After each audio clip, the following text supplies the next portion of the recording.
Para construirme y para entenderme como mujer, he tenido que leer mucho y conversar con muchas mujeres ancestras, enormes mujeres como mis abuelas y mis contemporáneas, mujeres amigas, compañeras y hermanas. Nos escuchamos y platicamos de nuestras vidas, de los temas comunes y los más profundos, temas tabúes y de género. No es hasta mis 30 que comencé a ser consciente del feminismo en mi crianza con un libro que me recomendó y me regaló una de estas hermosas mujeres que me han acompañado y nutrido en la vida. Gracias, Gaby. El de Querida Yahuel, Cómo educar en el feminismo, de Chimamanda Ngozi Adichie. Aunque de cierto modo ya criada de manera feminista, no era consciente de ello y no había comprendido el valor de hacerlo conscientemente. 4 años después, apenas en estos momentos después del 8 de marzo, vuelvo a leer este libro, a recapitular, a observarme y a escribir con una nueva madurez que me entrega la experiencia de la vida en este momento. He podido reafirmar hoy más que nunca mi camino en contribuir a construir un mundo equitativo, igualitario y justo para mí y para mis hijas. A veces siento como si el feminismo estuviera ya muy desgastado, de muchas maneras y en muchos sentidos. Como si existiera un miedo social, al menos a mi alrededor y en mí misma, cuando me defino como feminista. Muchos hombres y mujeres que amo y que me rodean, que comparten conmigo ideales muy similares, de igualdad, respeto y equidad, no se definen como feministas, como si fuera una palabra que fuera en contra de sus principios. Pareciera que considerarse feminista se está convirtiendo en un tema de desprestigio, como si el valor personal dependiera de ello, o como si ser feminista implicara ser radical, violento o violenta. ¿De dónde viene este miedo e inseguridad? Un miedo que yo misma he sentido. En mi camino de crecimiento muchas veces me he encontrado obedeciendo primero a las necesidades o expectativas ajenas que a las propias.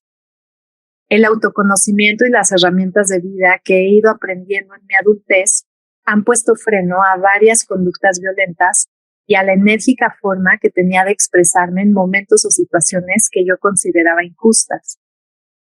Han puesto freno a mi rabia y me ha costado mucho trabajo encontrar un equilibrio en seguir comunicando mis necesidades de manera amable, congruente y respetuosa. Me ha costado trabajo establecer límites firmes en momentos de desigualdad, teniendo que enfrentar chantajes emocionales y a mi propia inseguridad personal al sentir pena, culpa o sentimientos de bondad hacia personas que me han hecho mucho daño. Me ha costado mucho trabajo equilibrar la firmeza con amabilidad y respeto. No tengo una respuesta a todas las preguntas que me surgen reflexionando todo esto, pero parte del proceso para romper todas estas creencias enraizadas en mi interior es abriendo estos temas aquí, ahora, y reivindicando conmigo misma el término feminismo y su significado en el actuar de mi vida. Soy feminista, y lo soy porque no podría no serlo, como tampoco podría ser racista o clasista, por ejemplo. Soy feminista porque quiero igualdad, equidad y justicia de género en el mundo, y el feminismo es la forma específica que existe o que yo conozco para actuar ante este desequilibrio específico, más allá que cualquier humanismo que exista. Es la única forma que visibiliza este problema. El feminismo es simple, es la búsqueda activa de la igualdad en derechos entre hombres y mujeres. Siempre será contextual como toda relación basada en el respeto mutuo y siempre tendrá que comenzar con la premisa de soy valioso, soy valiosa, valgo igual, no por encima ni por debajo de nada ni nadie, igual por el simple hecho de existir y ser parte de la humanidad y de la vida. Hace 10 años opté por criar desde el respeto mutuo, aprendiendo nuevas herramientas que encontraba desde la disciplina positiva y terapias alternativas. Y hace apenas 4 años fui consciente de mi ejercicio de crianza feminista.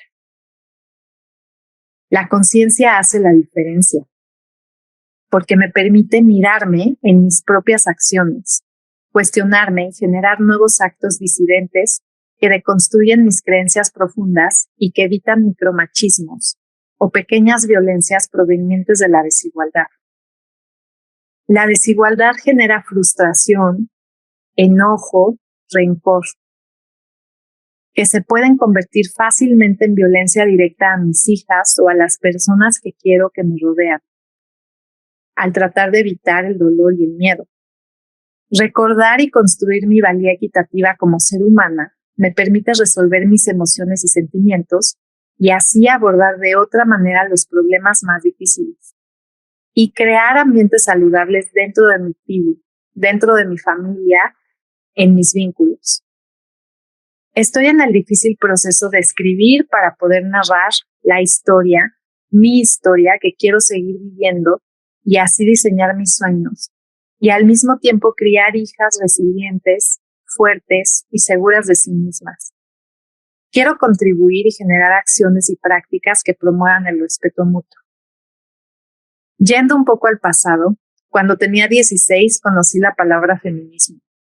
Me gustaba el punk feminista, veía mujeres fuertes e indomables que tomaban con fuerza los escenarios, con música, letras y gritos rabiosos en un momento donde el punk rock era solo para hombres. Ellas gritaban frases radicales, rompían estereotipos y sobre todo no se dejaban de nada. O al menos eso interpretaba yo.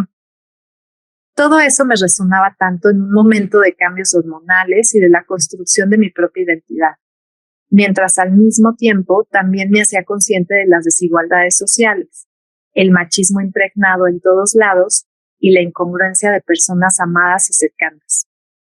Mi rabia de adolescente era expresada a través del arte y la escritura, y entre los juicios y críticas que recibía por algunas personas cercanas, por pensar y expresar mis ideas, sobreviví y me fui a estudiar arte a Cholula. Otro recuerdo, Mía Zapata. Fue asesinada de manera violenta una noche después de una fiesta, de la misma manera en que hoy mueren las víctimas de feminicidios.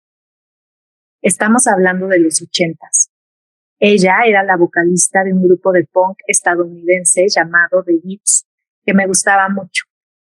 Murió a manos de un desconocido de manera brutal.